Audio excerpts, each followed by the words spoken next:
Angelo from Woodland Heights has a question about failing foundations. He does indeed. In fact, what he has an antique to share with us.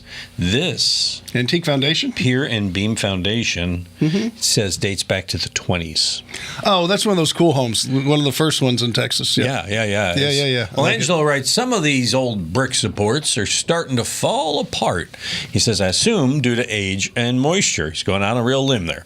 So I probably need to repair or replace about 5 of these brick supports under the house. Now, Tom, is this the kind of job that Due West can come in and do? Are they going to replace it with a similar kind, or are they going to put pilings? What's the repair for something like this? I'm not sure how you see it from the outside of the home. If you want it to look like, you're looking at the old stone, they can shore it up on either side. And yes, Due West will be the people to call.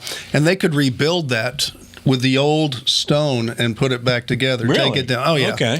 So that's if you're getting into restoration. If you don't see it, it's under the house. They can use concrete block, and you'll be fine. Don't call it cinder block. It's concrete block. And it's one of your pet peeves. Yeah, it really bothers me. CMUs, concrete masonry units. Anyway, they can rebuild it, and yeah, Due West can do it. It's really not as difficult as it seems.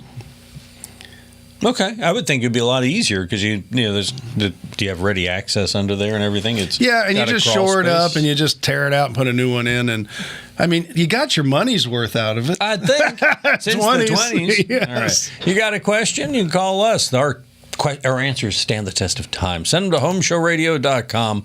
We'll answer them here, just like these videos over there, and subscribe to our channel, and we'll tell you when we put a new one up.